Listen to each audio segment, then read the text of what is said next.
Selamat malam, perkenalkan nama saya Solusifati Krisnawarubu dari jurusan Sistem Informasi Universitas Mercu Buana. Pada malam hari ini saya akan mempresentasikan analisis media sosial tentang rangkuman pertemuan 11 sampai 14 dan penjelasan mengenai uraian pengertian.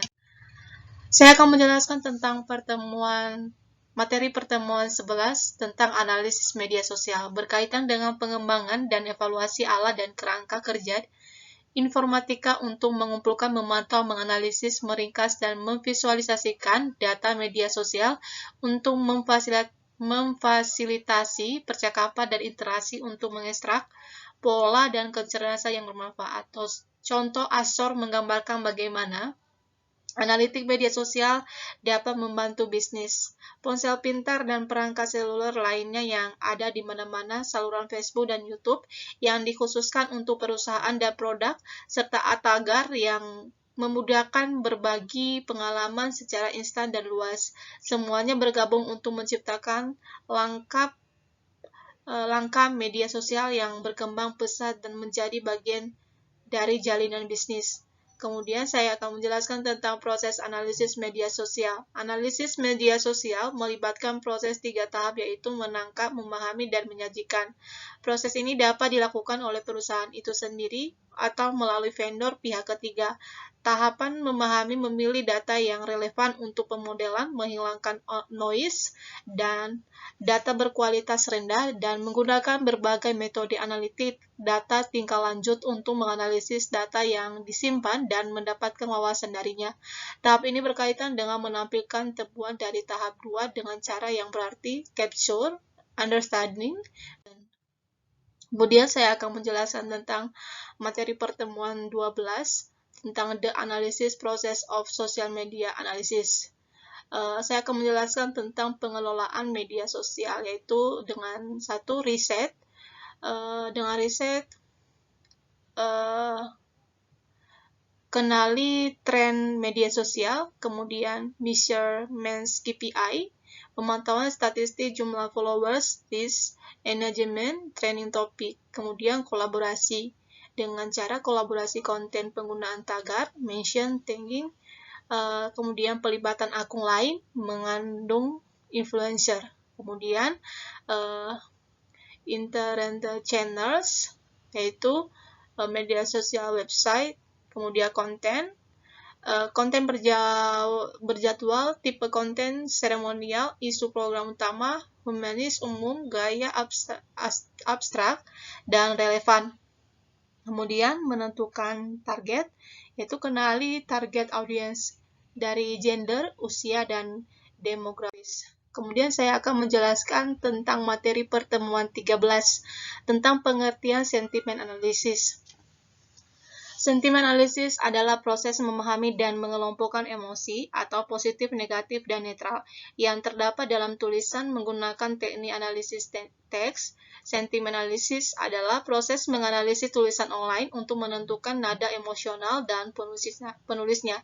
Analisis sentimen sering juga disebut sebagai opinion meaning. Hal ini menunjukkan bahwa kamu akan memanggil emosi apa yang ada di balik setiap kata-kata pelanggan.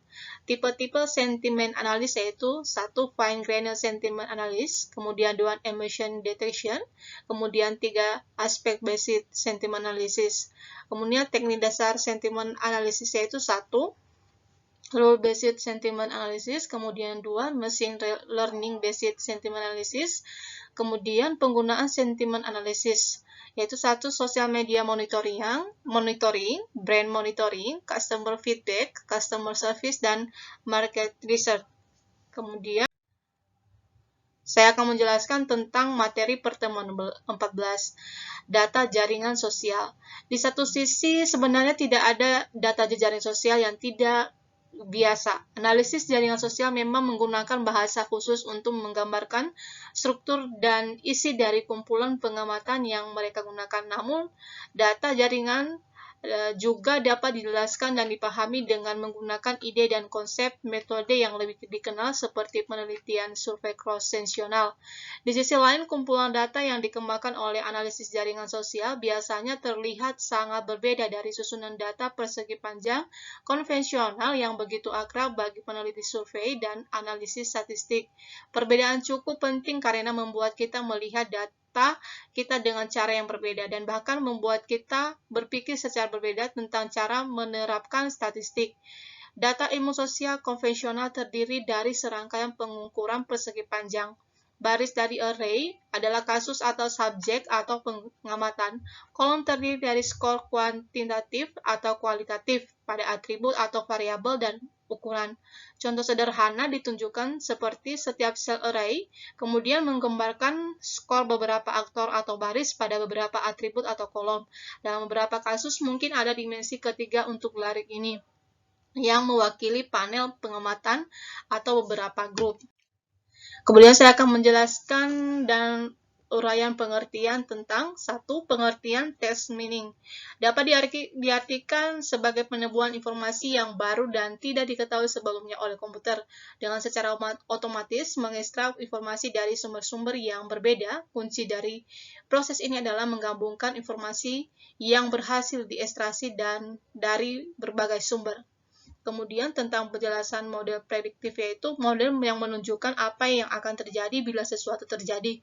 Kemudian saya akan menjelaskan tentang evolusi data, kegiatan analisis perancangan, implementasi, penyebaran, dan pemeliharaan solusi data untuk memaksimalkan nilai sumber data. Pengembangan data merupakan bagian dari tahap penggunaan sistem atau SDLC yang berfokus pada pendefinisian kebutuhan data, perancangan komponen solusi data, dan implementasi komponen-komponen tersebut. Kemudian saya akan menjelaskan tentang karakteristik yang terdapat pada media sosial, yaitu partisipasi, yaitu mendorong kontribusi dan umpan balik dari setiap orang yang tertarik atau berminat menggunakan hingga dapat mengaburkan batas antara media sosial dan audiens.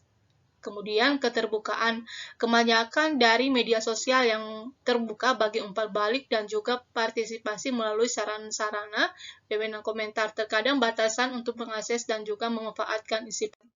Kemudian perbincangan. Selain itu, kemungkinan dengan terjadinya perbincangan atau penggunaan secara dua arah. Terakhir yaitu keterhubungan. Mayoritas dari media sosial tumbuh dengan subur lantaran terjadi suatu kemampuan yang dapat melayani keterhubungan antara pengguna melalui suatu fasilitas atau tautan, link website, ke website, sumber informasi, dan bagi pengguna-pengguna lainnya. Kemudian yang terakhir yaitu pemahaman saya mengenai Netlytics ini adalah sebuah aplikasi berbasis web penganalisis teks berbasis cloud dan visualisasi jaringan sosial.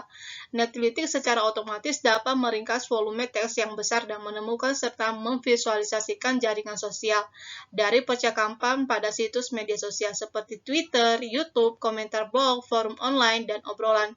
Netlytics dirancang untuk membantu peneliti dan yang lainnya memahami operasi grup online dan menemukan bagaimana informasi mengalir dalam jaringan.